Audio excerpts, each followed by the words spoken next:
that HIPAA is not about security. All right, Bo, cut that. You're listening to the Help Me with HIPAA podcast, where HIPAA and humor collide to make learning fun. Your delightful hosts are Donna Grindle and David Sims. Relax. HIPAA help is on the way. This is McCarran Holt with Georgia Spine and Orthopedics in Roswell, Georgia, and you are listening to the Help Me with HIPAA podcast. Thank you for that intro. I'm David Sims of HIPAA for MSPs and Security First IT, and joining me is Donna Grindle of Carden.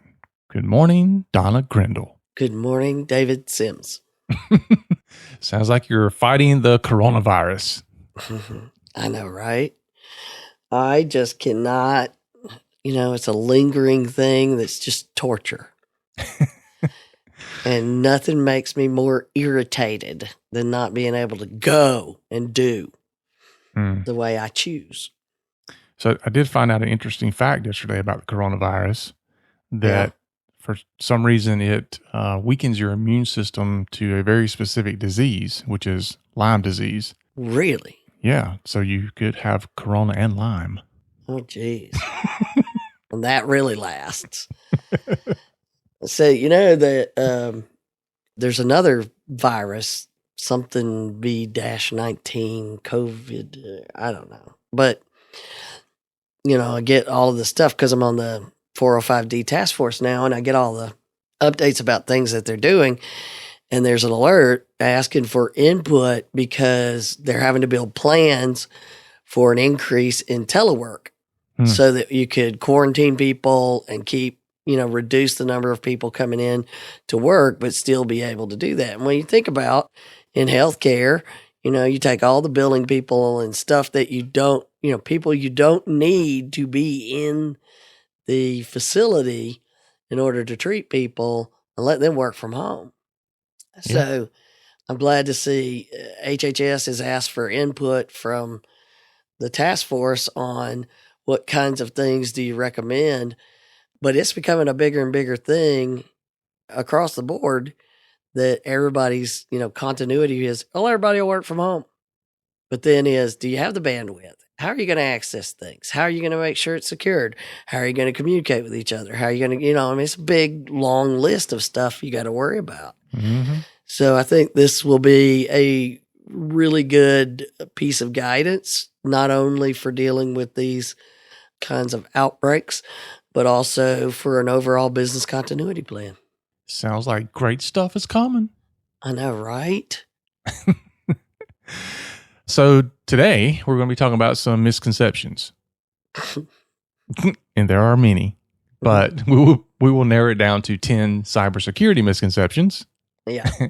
And, they're pretty common, but I think that people don't really realize, what these misconceptions are. And oftentimes they are part of the problem of the misconceptions.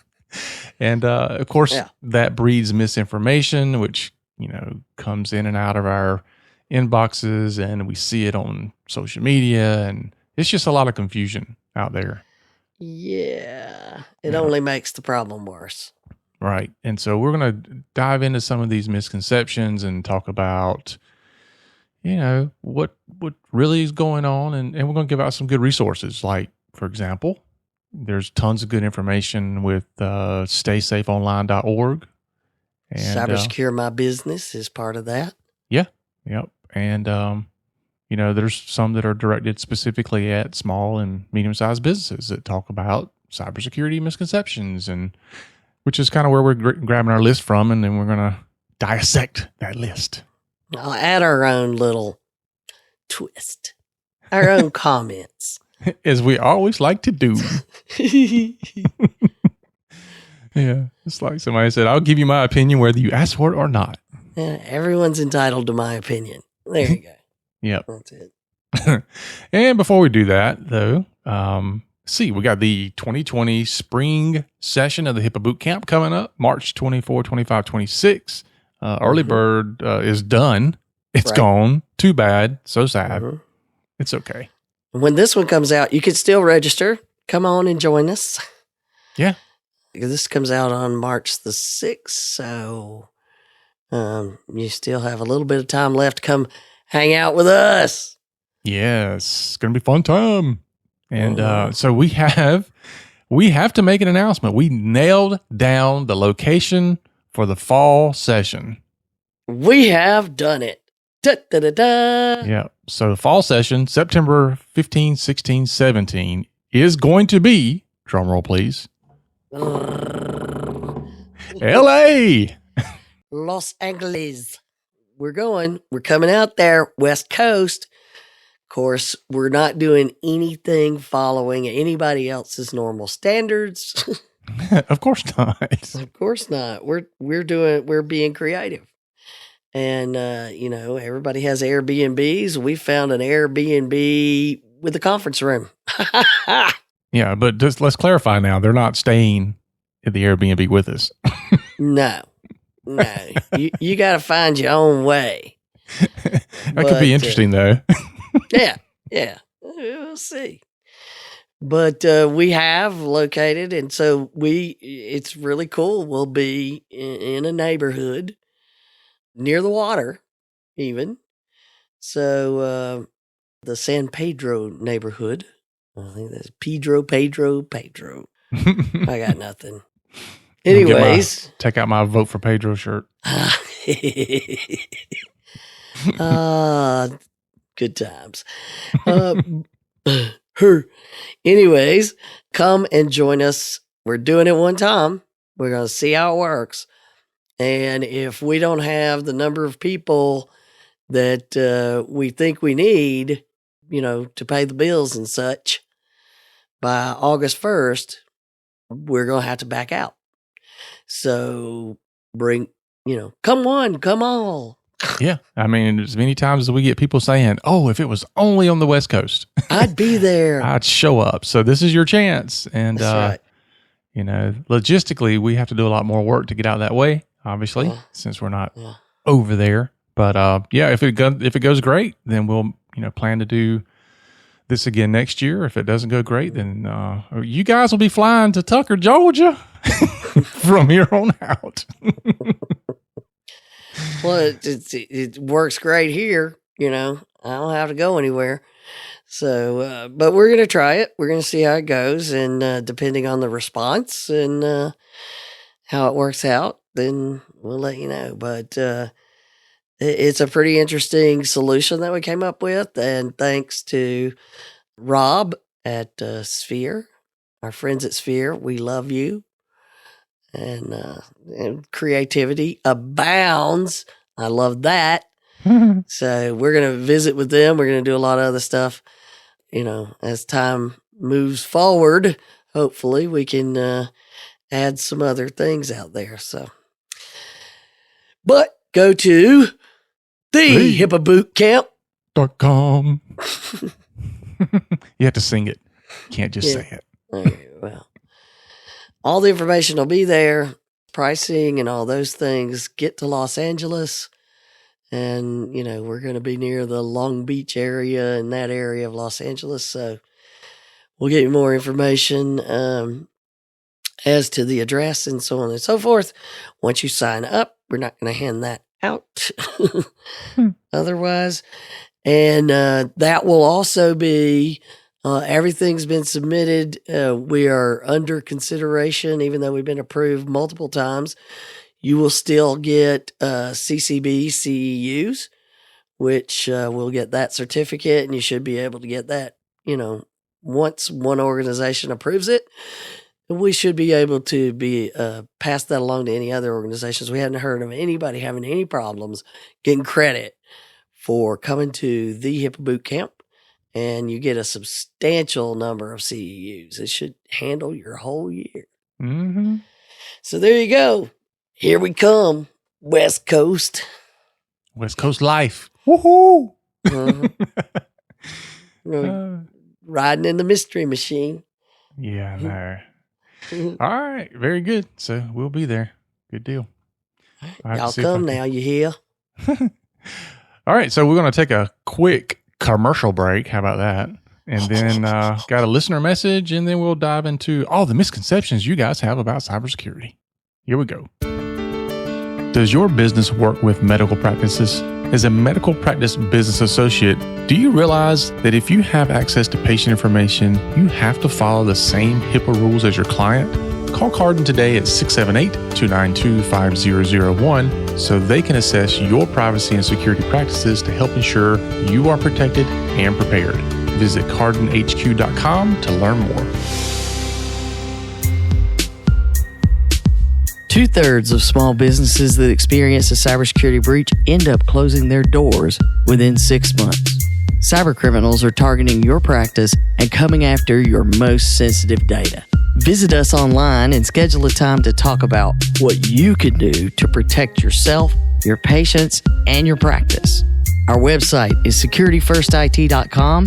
That's securityfirstit.com. All right, so we have a listener message from K Heat. I'm sure that. that's his real name. Well, he used the initials KH and his email was K-Heat. Love it. So you want me to read the whole thing? What do you want to do?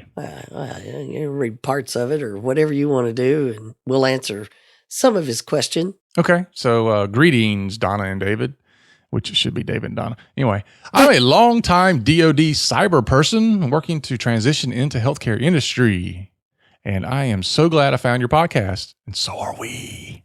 Yay. Your expertise is extremely helpful in easing my learning curve, and the fact that you make me LOL is just icing on the cake. I'd like to ask if you consider doing a podcast comparing the processes and controls required to protect DoD/NTL security classified data under RMF and those for PHI under HIPAA. Let's compare national security to HIPAA. Yeah. Mm-hmm. Yeah. So then he says, goes into maybe we should do high trust or CSL, all these other things. Mm-hmm. There are similarities and differences, as he points out. Mm-hmm. And you think PHI breaches are expensive? Hang out with some of the financial industry folks. Yeah. It's not the breach expenses that you hear about that's expensive. It's what you don't hear about. It's expensive. I know, right?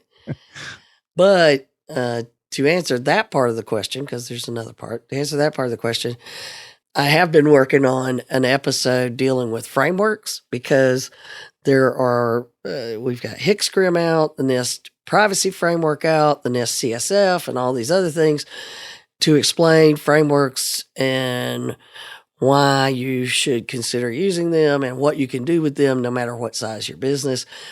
I am working on one, so there will be one, just so you know. I just don't know when. Yeah. So there's your first question answered. Yes. Well, the second question, David, you go for that. Second one, I think let's see here, going down the list. Is that the tool for HIPAA controls? Yeah, tool. Yeah. So basically saying, there's lots of tools out there for some of these other acronyms. The DoD has a tool called EMAS. Yeah. Or Central Repository. Yeah. So is there something for HIPAA? And yes and no. There are plenty of third-party organizations that have created tools for this, and some are great, some are awful. The HHS has put out one to help with the security risk assessment, but that's not really a full compliance tool. Even they'll tell you that, hey, it's a good place to start, but it's best you can get for free. Well, and another thing is, if you're transitioning from DoD to healthcare, one of the big things you're going to learn is there's no standardization. Yeah. I mean, there's standardization, but they're not standardization. They're standard code sets, but they're not used in standard ways. I mean, there's a lot of variables. So to have a central repository of implementation information, we don't implement HIPAA the same in two locations. Yeah. So it's kind of hard to do that in the world that you're moving into. Yeah, if you like order, you might want to go on back to the DoD. Yeah, this is where we hear the whining and gnashing of teeth about, we can't follow a checklist because, there's not really an effective checklist method. Or how about this one we hear all the time? It's so vague. We don't even know what to do. Didn't we just talk about HIPAA ambiguity? Yes, we did. So yes, I hear about it all the time from IT people. They're all looking for the checklist, and I'm like, there's a checklist that says you have to do this thing, but you're looking for the checklist that says how to do this thing, and that's just not going to happen. Well, again, it's like you look at the NIST CSF. The framework says these are the outcomes. It doesn't say how to get there. Right. And that's what HIPAA does. Here's the outcome. You figure out how to get there. Yep. And that's why they call them, implementation specifications. So, anyway, is that a good enough answer? K Heat? I hope so. Okay.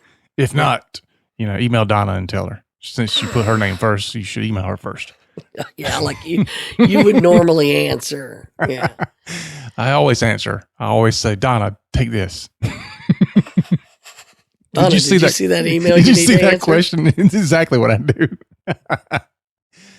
We had an email come in, Donna. Did you see it? Don't forget his most important bottom line. That's right. HIPAA's not about compliance. No, Uber. Which one? In K Heat's email, my most important bottom line, though. Oh, his bottom line. I thought you were talking about mine. I don't know yours. Yeah, I'm always at the bottom line. So K Heat's most important bottom line, though, is you have made an excellent podcast, and I am lucky to have found it. Thank you. Well, we're lucky to have you listening. Yes, absolutely. And I did create an excellent podcast. Thank you. Oh, jeez, Pete. If it were not for me, this podcast would not exist. Let's just put that out there. It's true, but if it were not for me, it wouldn't still be happening. Right. Look, I only bring the ideas. I don't bring the execution. That's right. It's a great idea, folks. Here's a great idea. Now, somebody go do the work. I always love it when I go, Don, I had a great idea. She goes, oh my gosh, I don't have any more time. I'm like, I didn't even told you what my idea is. That's the way it works. Indeed. All right. So speaking of misconceptions, let's talk about cybersecurity misconceptions. And we narrowed it down to 10 out of the 100 that we have. Yeah. Well, this is based on an article from Cybersecurity My Business, which we're trying to encourage people to realize, particularly small, medium business, if you don't have funds to bring people in like us, like Carden, who knows this stuff, which if you do have the funds, cardenhq.com. Yeah. If you like that. Anyways, the thing is that online, there is the Stay Safe Online tool that has both personal, individual helpful things, and Cybersecurity My Business as another section, which is trademarked. And I love it. Cybersecurity My Business. Anyways, what their point was here are a bunch of these misconceptions, and they're not technical in nature, but here it is. And they used the National Cybersecurity Alliance, took input from leaders, employees of businesses all over the spectrum. And they said, what do you think the top misconceptions are? Mm-hmm. Yeah. It's stuff that we've said over and over, and I found it fascinating that this is the big picture. So let's look at the top misconceptions for cybersecurity overall, and of course add our little healthcare spin when it's necessary. But if this is the overview, then if you attack these misconceptions and try to battle them in your organization, then that should help make a stronger program. In theory, anyway, right? Yeah, in theory. So they did, they had a great quote. It said, one focus of employee online safety education should include debunking commonly quoted cybersecurity misconceptions. Oh, yeah, we know about that. So let's hit them. All right. Number one, and gosh, I had $1 for every time I heard this one. Oh, yep. Number one. Yeah, that's not number one, by the way. Number one, the data I have or have access to is not that valuable. Yeah. Can we do Alf? Ha! we should put that as the picture on this blog post. Oh yeah, we should. So yeah, I mean, all data is valuable to somebody, right? Yeah, I mean, people don't seem to get what you can do with information. Mm-mm. Pictures, email addresses, mailing address. Things can be done with all that information, no matter how irrelevant you think it is. They will find a way to make it relevant to something. Yeah. I've even heard people say, well, if somebody hacked my email inbox, they'd be bored to death. I know, right? Like, That's not what they do with it. Yeah. You think they're just reading your email for fun? It's like, no, this is not, reality inbox. Yeah, they don't reality inbox. They don't sit there and read your stuff. They scrape things out of it. The email addresses of people that you email. And then they use your email to try to trick them into doing things. Mm-hmm. Hello. And then when you look at a business, you've got client list, employee records, which they're going after payroll records a good bit, credit card information, marketing list, your tax information, business plans, marketing plans, all of those they could use in some way. Yep. Someone might even be willing to buy it from them just because it's yours.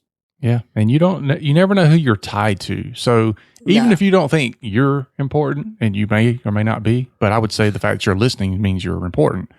But you could be tied to somebody else who is really the target, but you're the gateway for them to get to their actual target. So, just because you might not have anything you think is important doesn't mean you can't be used as a gateway.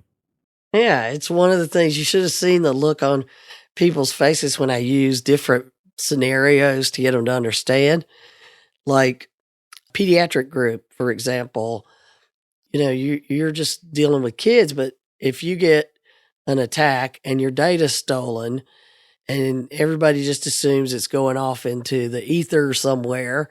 But what you don't realize maybe is that some of the kids that are in your patient database, their grandfather works for a company with a Department of Defense contract, and they're going to use that information about the kids to then be able to blackmail the grandfather. I mean, this is not out of the question. Yeah. They will target someone like the grandfather and track things down and then go get your data. I mean, yeah, they could make a movie with that in it, but it would not be completely out of the question. Right. Yeah. So you don't know what you don't know. I like the way you slipped the DOD in there. Good job. There you go. Thank you. Yeah. That was for K-Heat. Yeah. So you don't know how many degrees you are away from somebody important. I mean, I guess, Kevin Bacon might be in trouble. Everybody can get to him. Well, in today's world, that 6 degrees of separation, I think is, cut down to what, 2, maybe 3? I know. I mean, I go on LinkedIn and no matter who I look at, it seems like they're no more than 3 degrees away from me. Yeah. Yeah. From somebody. Yeah. And if you take all of the LinkedIn requests and don't even look at them, you're 1 degree away. I'm like, no. Yep. And by the way, if you want to connect with me on LinkedIn, I will, but don't send me, I came across your profile. I think we should connect. No. So there's value in your records, your personal records, your business records, and healthcare data, even more valuable. Yep. So, and as our buddy Roger Severino said, he believes that we should treat each patient record as a bar of gold. Mm-hmm. So let's get 100 bars of gold, put them in the middle of your office, see how comfortable you feel about leaving that there and not looking at it. Because that's what you're doing with your data. Mm-hmm. Oh, no. All But right. yeah, it's super valuable. It's like I said, you don't have to have the formula to Coca-Cola, which when you tour the Coca-Cola World of Coke in Atlanta and they show you this is the vault where the formula is, this huge vault. But you also don't have Coca-Cola formula stored all over the place either. It's like in one place. Yeah. So keep in mind, all data is valuable. Small, large organizations, individuals, it does not matter. True. All right. True that. So if you don't think your data is valuable after that, you're wrong. All right. Number 2, misconception. Cybersecurity only concerns technology. Wrong. Yeah. Here we go. Ha! That's No. your job. Yeah, that's my job now to do Alf. But no, My voice won't get that high right now. I know. So yeah, I mean, cybersecurity. First of all, I like to show people the triangle.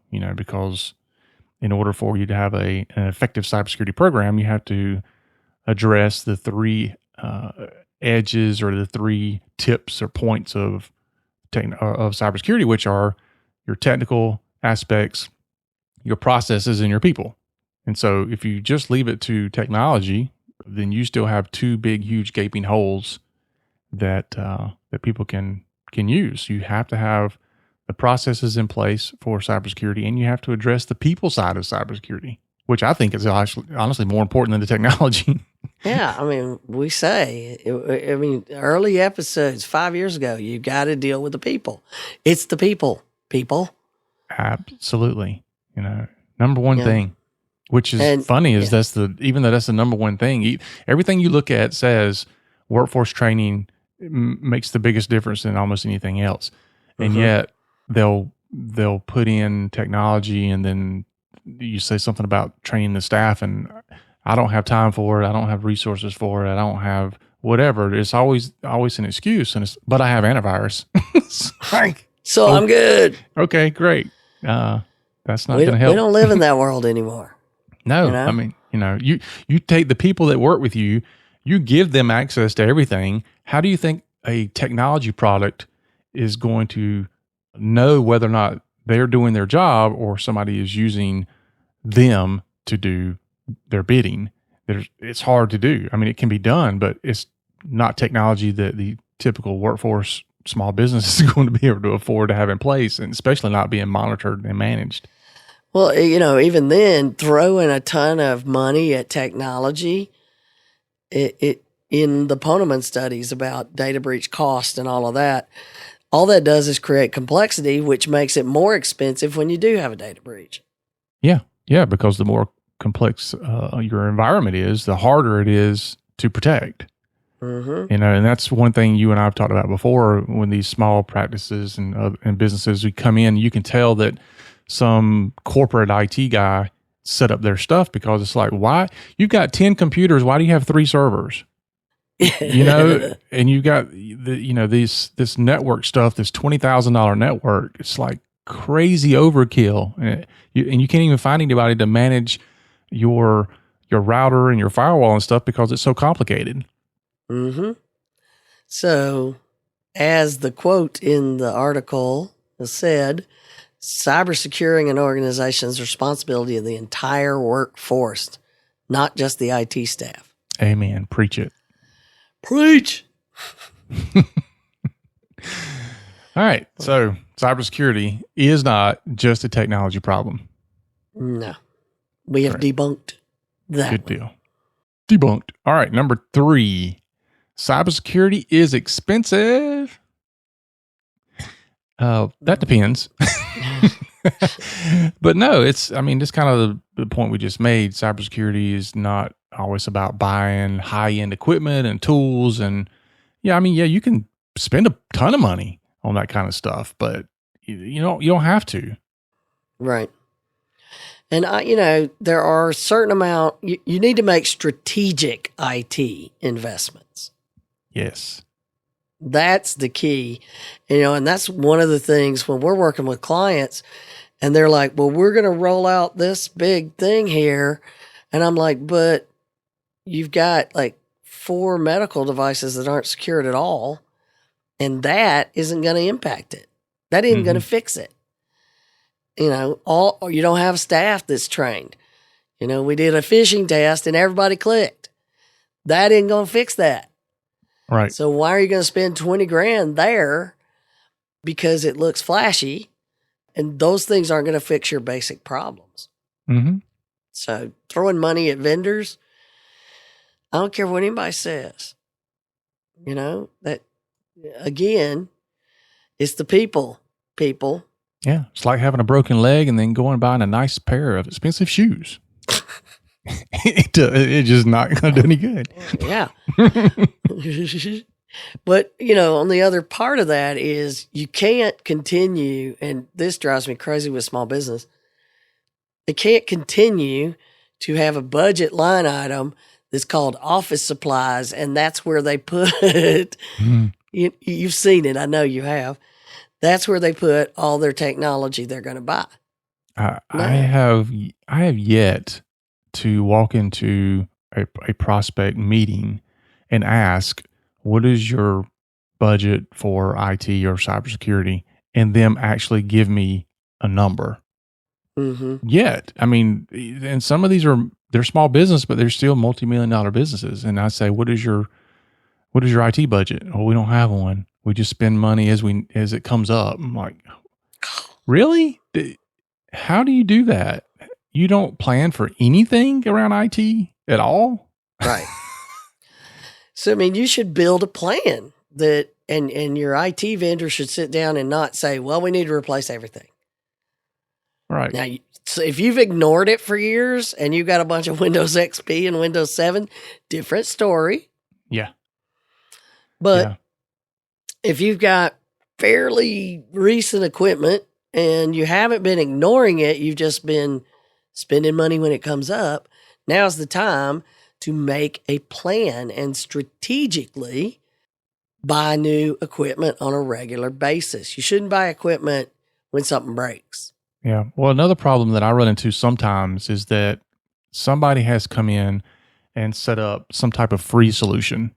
And trust me, free is expensive because typically these free things take a lot more man hours to manage, or sometimes they can't even be managed the way you need them to. So free is usually a lot more expensive. And I've had to come in and take people off these free platforms and it's costly to move and things like that. So be careful of free, because oftentimes it can bite you. Well, and it's not just free as it is open source. And everybody talks about open source because it's out there and it is free to use. Mm-hmm. But you have to have technical skills to use it, because what's different between the open source and the commercial version is the user interface and the ease of use. Yeah. Well, a lot of time too is the fact that open source, the non-paid versions of the open source is very limited in the support that you're going to get. Updates may even be pushed out further. There's all these other things that you're not getting because you're not on the paid version. Right. So that will happen. So yes, strategic funding of technology for cybersecurity. You don't have to break the bank unless you've completely ignored it. Then somewhere you've got to, settle. You've got to reset the stake in the ground. But a regular plan, like if you've got 5-year-old computers everywhere, that's just wrong. Yeah. I'm constantly figuring out which computer do I need to replace. And, we know how to make them last because we buy Mac Daddies at the beginning and they last. And if you're buying one that's off the shelf for $300-400, don't expect that to be working 4 or 5 years from now. Right. So there you go. There you go. So lots to consider there, but maybe one of our listeners can answer this question. I haven't done any research on it, though I need to. I wonder if there's a percentage of your gross revenue that is kind of a gauge or a rule. Like, should you spend typically, I'm just going to throw a number out there. Should you be spending 5 to 7% of your gross revenue on cybersecurity and IT, for example? Because you can go look at all these other operational guidelines and they'll tell you should be spending about this much in your operations and this much in payroll. And they give you these percentages to go by. I wonder if there's one out there specifically for cybersecurity or IT. I think I've seen one of those, and you have to keep in mind that there's two separate things. There's IT and there's security. Mm-hmm. They're not the same. They're two separate line items and, two separate processes and, help desk and all of that kind of stuff and keeping the network up and running. But securing it is totally different line items. So, but yes, I have seen it, but I do not recall what those numbers are. Yeah. All right. Well, gives me some homework to do. Yeah. There you go. David's got homework, folks. Which means I'll email Donna and go, did you find that up? Yeah, did you find anything out about that? All right. I will. I can't stand it. I'll have to know. I know how to force her to do my bidding. All right. She can't stand to not know, so. Uh-huh. All right, number 4, outsourcing cybersecurity requirements leaves me free from liabilities. Do it. Ha! No, not going to happen. Yeah, I mean, it'd be great if we could wave the magic wand and stroke a check, make it go away. I have no more liabilities because now I have Security First IT. Uh-huh. Yeah. Yeah. Yeah, well, your IT company's going to tell you, no, if you read the fine print, it says we don't take any liability. I know. But, it's there. You're only sharing the liability. You're not getting rid of it. You're having somebody prop up your half of it and you have the other half. But you can't you have to be fully engaged when you look at how many times we've talked about data breaches in the supply chain. Yeah. Yeah, and it's huge. If we go back to what I was saying earlier, if you look at the technology, people, and processes, well, IT is only going to handle one part of that. There's 2/3 of that still has to be handled by you. Yeah. See, when you're saying that, I imagine this triangle, right? This like sharp edges, the 3 pieces, and you put all the money in technology, and the triangle just falls off and lands in the ground with the 2 other ends sticking up, exposed. Technology's covered. Everything else is exposed. Yeah. Or, if you got a triangle and you get rid of 2 of the sides, I mean, you just got a straight line. Yeah. That's it. That's what you got. You got a Kona. Yeah. But anyway. See if you can live in a house with 1 wall. Like you'll be exposed. Exposed. Yeah, sometimes that's fun. Anyway, yeah. I digress. Often. All right, so not freeing you from liabilities, not going to happen. That leads into number 5, which is the misconception that your general liability policy will cover a cyber incident. Yeah. Ha! Yeah. Most of them won't. But I mean, there are some that will cover some of it. I make my broker read everything, and you read to me the section in this 42-page thing tells me I'm covered. But no. Yeah. We've had John Miller on. It's probably time to have him again because I'm reading articles about all the data breaches are making the cost of cyber policies go up. It's probably time to, bring John in to talk about that again. But no. Yeah, not only that, but I'm starting to see more and more companies that are asking for you to fill out, like a security assessment. And sometimes it's coming from the insurance side, but a lot of these are coming from vendors. I've had several clients come to me and say that my vendor, and sometimes they're banks and sometimes they're other institutions, but my vendor is asking me about my security framework and my security policies and all this kind of stuff. And they're looking at me and I'm like, I've been telling you. I'm telling you need this stuff. I told you. Yeah. Well, and they're like, well, aren't we good? I'm like, it doesn't matter how good you are from my services. You still don't document it. You still have to have these things documented. I keep telling you that. And you have to have the plans in place and the processes, processes, people, technology. I always love that when you say, are you doing that? Well, IT takes care of that. Yeah. So it's fun because here recently I've been having to say, told you it was coming. I've been telling you. Yep. We've been there, done that, and you'll come back and see me sometime. Yeah. Apparently the IRS is cracking down on their stuff now because I've had in the past 2 weeks, I've had 3 different tax companies call and say, try to renew my PT 100 or whatever it's called. And they're asking me to fill out this thing. The IRS is saying I got to do this. I'm like, well, you're supposed to have already been doing it, but apparently they're cracking down on you now. Yeah, it's just like all the other stuff. Yeah. You should have been doing it all along. I had somebody like, I can't believe they're making me do this. I was like, you should have been doing it for the last 6-7 years. Mm-hmm. If you had been doing it a little bit all the way along, then it wouldn't be a problem. And I was like, oh. All right. Yeah. So, moving along. Moving right along to number 6. Cyber attacks always come from external threats. Wrong. Ha. I think we just did an episode on insider issues and how it's really one of the biggest problems, particularly in healthcare.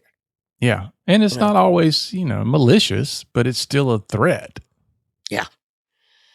Yeah. You've got, I just did my presentation yesterday or Wednesday for a local chapter of MGMA, and we did the risky business, assuming that your insiders will take care of things. But the bottom line is, no matter what you think your people are doing, there's probably something they're doing you don't know. Oh, yeah. And sometimes it's actually the policy or the procedure that is so bad. Yeah. I don't want to say this, but I'll say this. I have known people to say, well, we've been having all of our patients' information sent through this Yahoo account for years. Why is it a problem?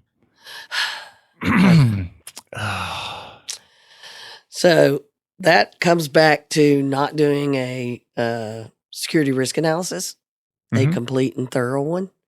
How do you do this? How do you exchange data? That's one of the things that we make people go through. What are your different places that you exchange data? How do you get data back and forth?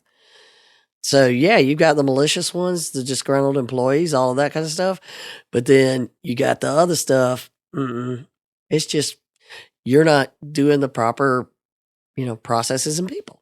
Yeah. And, we also hear things like all my data is in the cloud with the EHR company. There wouldn't have any data locally. I just had to answer that very question for another IT company this week, where they said that one of their clients said all their data is in the cloud, nothing's local, so therefore they don't have to do X, Y, and Z. I'm like, oh gosh. They basically wanted to have the same username and password for everybody because, they got different username and passwords in their EHR program, which is where all the data is, they say. And, yeah. Okay. Yeah. Good luck with that. Yeah.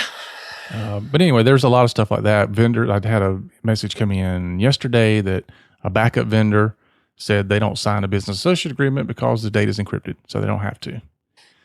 Oh. Yeah. And I'm telling you, if you don't know these things and you're not vetting your vendors, these are the types of threats and risks that you're taking. And these are not external risk. This is internal business processes because you picked the wrong vendor. Anyway. Yeah. Get on it, David. Go. Enough said. Ah, Number 7, misconception. These young folks are better at cybersecurity. that deserves a double ha. No, they are not. In fact, the easier technology becomes to use, the worse security becomes. And it's just a trade-off. You have these things now. Everybody walks around. You have a smartphone. You have a mobile computer that makes phone calls. They don't know how to secure anything. They throw an app on there, which, you can argue all day long about how secure the apps even are, especially if you're on the Android platform. But their life's an open book. You go to social media, they spewing out all this information. There's no security, and there's not even much privacy these days because the younger generations have grown up with privacy and security not really a thing. No, we have to retrain them more than we have to train, the other generations, the older generations. Yeah. And often just because, they knew how to work a printer when they were a toddler doesn't mean that they are an IT person. They're a genius. I have my nephew. He's an IT genius. Yeah. I mean, they know how to rig things. They know how to get around things. That is one of the big glaring problems. Yeah. There's a big difference between making something work and then making something secure. Yes. So, no, they're not. In fact, they may be worse. I don't know who's worse, a young 20-something or my father-in-law at security. He's at least learning and saying, I don't understand this, so I'm going to learn. The others are like, yeah, get out of my way. I know everything. Yeah. No, like my dad, he'll click on the wrong link every day, all day long. But if somebody asks for his social security number, like, no, you ain't getting that. I mean, this is the same guy that wouldn't even apply. He wouldn't fill out the paperwork for me to get financial aid in college because they asked him what his revenue was. He's like, ain't none of nobody's business.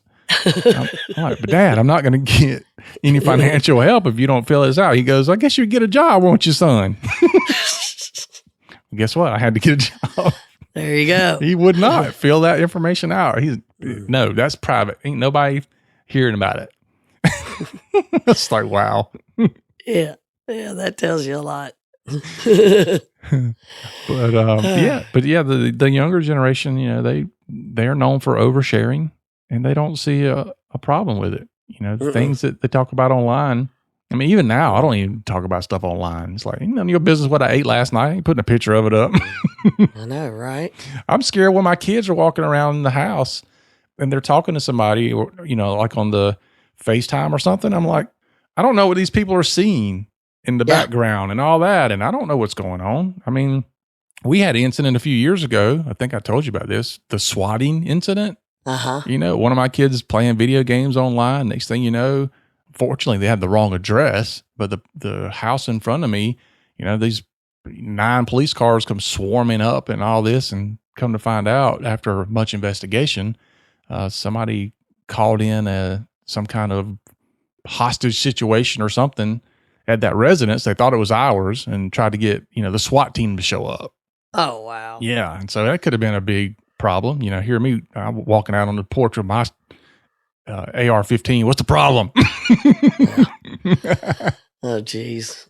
But that it just goes to show you that these things can come from all places, and you can't think that just because it's a younger generation that they're going to be better with cybersecurity. I think they're better with technology, but not cybersecurity. I concur. Double ha. All right, moving on to numero 8. Yes. All right. I mixed all the languages there. Yeah. So, compliance with HIPAA, PCI, etc. is enough. What you think? No. What about the SOC 2? SOC 3? Yeah, we're SOC 2. You don't have to worry about us. Yeah. Yeah. Let me read the when you go read the scope, and it says these 3 rooms in this mansion are the ones we want you to Yeah. SOC serve. Anyway, but Yeah, I can't tell you how many times I've said, we talk about HIPAA. Are you HIPAA compliant? And they'll go, well, we're working on HIPAA, but we already have SOC 2. So, I mean, Yeah. And I'm like, okay, that tells me nothing. Nothing. That says, no, you're not doing it. But, the point was, even these small businesses and others that don't have to do compliance, they should use a robust framework, which gets back to the conversation about K-Heat and why I'm going to, work on getting people to understand how you could use these, because I think long term, this is going to be an important thing for us to do. But we've always said multiple times, HIPAA's the floor. Compliance is not security. Security is not compliance. No. Ha! Yeah. I think there's definitely a misunderstanding that HIPAA is the ceiling a lot of times, even from the general public, because I've had people that have hired our company not in healthcare, and part of the reason they're like, dude, if you can do HIPAA, I mean, they look at it as being just a step above, and right, I mean, it may be a step above, but it's still the floor. So anything below that is like, the framework or the rafters or whatever you call it. But PCI even is kind of like the SOC 2. The PCI, you still have a scope. You're only required to implement PCI on things that are part of the cardholder data environment, which can be segmented down to a single PC if you wanted to. Mm-hmm. And so PCI compliance is not going to be the same as HIPAA. Yeah, I love the collections firm that on our BA due diligence said, no, we don't have to do HIPAA because we do PCI. I was like, don't use them. All right. Yeah. So that's, we got 20 computers and servers and all a big network and all this other stuff, but we did PCI on our front computer. So we're good. Yeah. We get that scan, that external scan every quarter. So we're good. Yeah. Which that doesn't even test the computer that's in your cardholder data environment. Nope. That's only testing your outside facing WAN IP address to see if it's anything. Anyway, we'll get all technical here, nerd out. All right. Number 9, the misconception number 9, physical security doesn't fall under cybersecurity safeguards. Yeah. That's why HIPAA has administrative, physical, and technical safeguards. Mm-hmm. You should have all 3. Yes. If I can just walk into the office and pick stuff up and take it, it really doesn't matter how secure the network is. Yeah. If I can get on the inside in any way, I can walk by and plug something in. Yeah. Put a key holder in, put a little Raspberry Pi. Yep. That y'all don't even know. Mm-hmm. See, you don't know what you don't know, and that is part of the assumption issue. Mm-hmm. Yeah. So yes, you need to secure your facility, and we're not being crazy when we say, you realize everybody can see what you're doing out here in the lobby. Yeah, I can plug something in anybody's network. I can even label it from IT, do not remove. Yeah. And I bet you that they won't remove it. No, they'll leave it right there. Yeah. And I'm not talking about my clients. I'm talking about just walking to just anybody. Mm-hmm. I mean, I'm sure my clients are not going to unplug it if I'm putting it in. I mean, duh. Well, that's what penetration testers do. That's their whole thing. One of our favorite Darknet Diary episode about, one of the break-in, the penetration testers, they try to get into the building, plug in a device somewhere, and then access that remotely to do the rest of their work. Oh yeah, because you're not going to sit there on site and do it. It's not like you see in the movies where somebody has to get something plugged in, then there's somebody out in a van, and they're like, just 10 more seconds. Yeah. No, dude, they plug that stuff in, they gone. They can do everything they want to later on. But yeah, interestingly enough, the latest Darknet Diary episode, you have to take a listen to it. It's about 2 pen testers that got arrested. Yeah, I saw they did that one where they finally got that resolved recently. Yeah, sort of resolved recently, which I Yeah, won't sort give of, away all yeah. of it, but yeah. So dangerous job being a pen tester. But they're doing physical pen testing. They're seeing, how can somebody physically get in and gain access, not just technologically. And And they got caught in there. Yeah. In the wrong place, according to the people that hired them. They said, we didn't want you to break in here. And the company said, well, we think that that's what you told us to do. And the two guys are in jail. They're like, we don't care. Y'all told us to do it. Y'all work that out. Just let me out of jail. Yeah. So yeah, lots of things to consider, but definitely always think about your physical safeguards of how you're going to protect things. And in some cases, you have to use physical security to be able to use it to satisfy things that are part of your technical safeguards. If you can't do those, and they're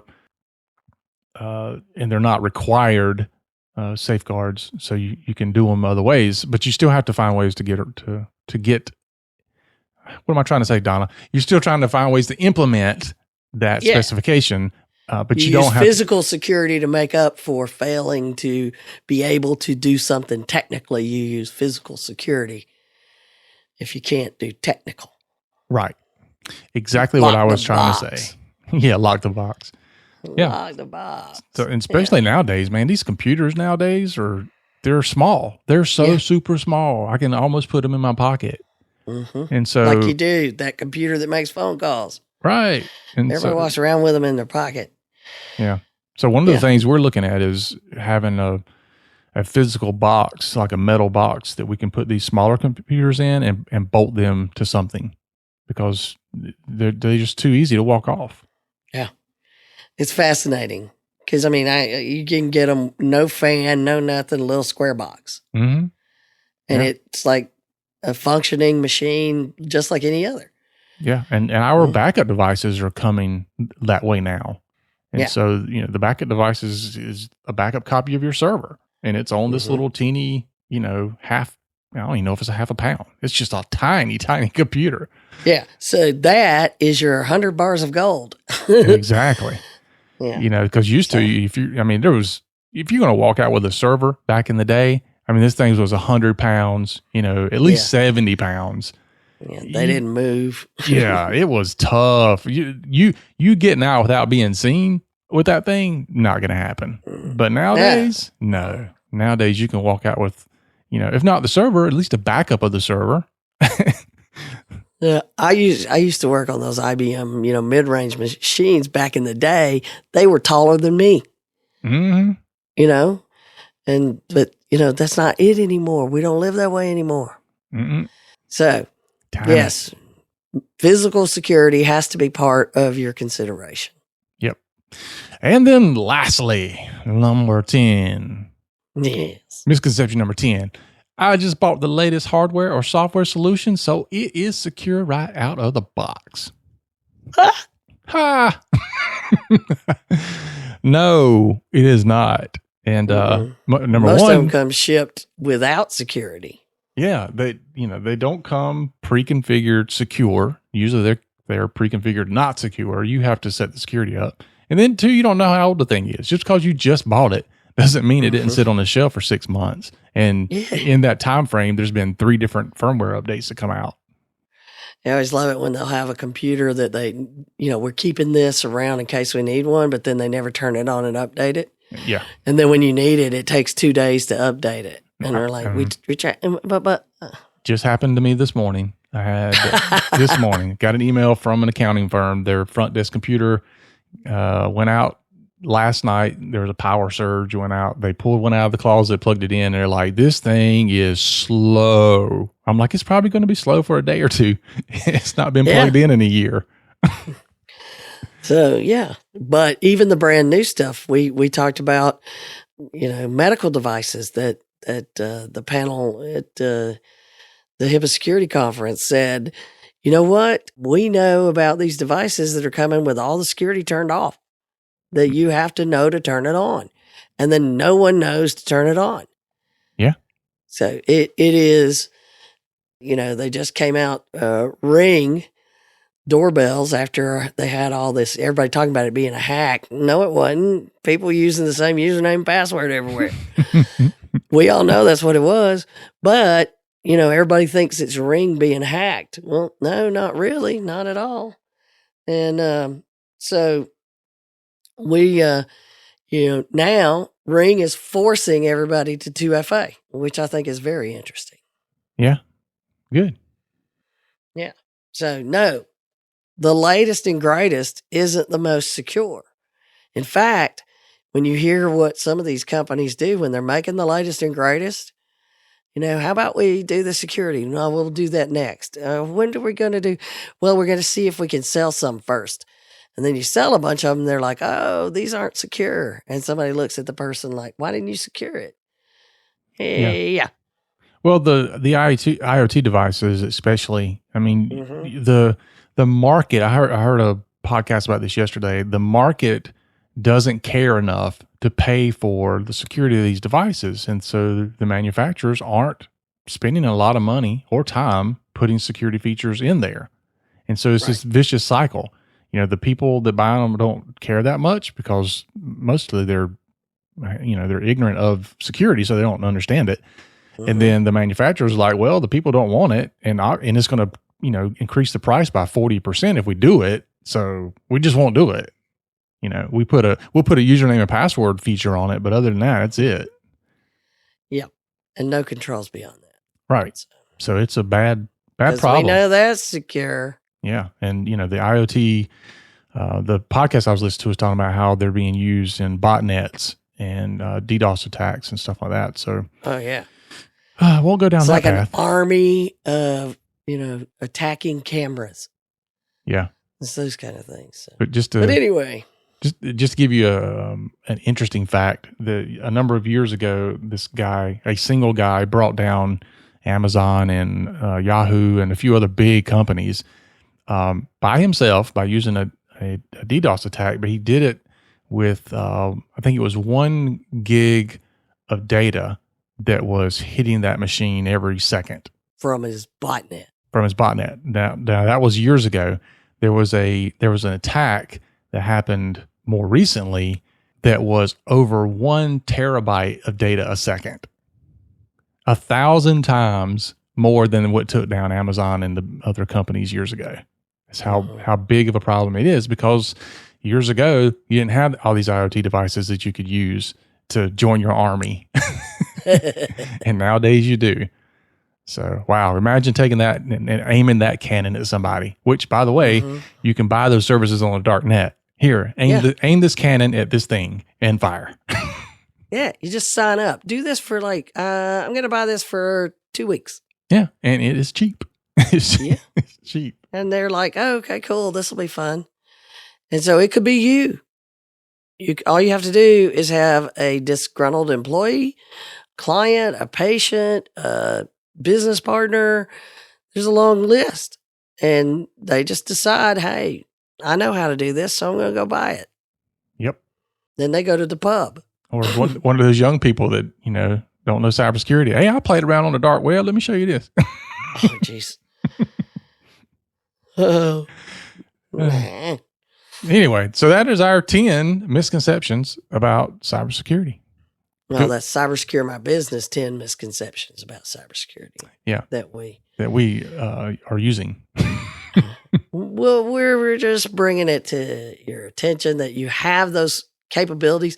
It has free webinars. There's all kinds of things that they're doing out there. The FTC has a whole section for cybersecurity for small business. We'll put that link in there. They give you quizzes. They talk about, dealing with your vendors and a litany of things, and they have nothing to do with HIPAA. So if everybody says, I don't want to do HIPAA, don't. Fine, do these. Yeah. And you'll secretly be doing HIPAA. You'll secretly be doing it. Yeah. Fun. So, yeah. So if you're not in healthcare, don't worry. There's going to be cybersecurity coming to a business near you.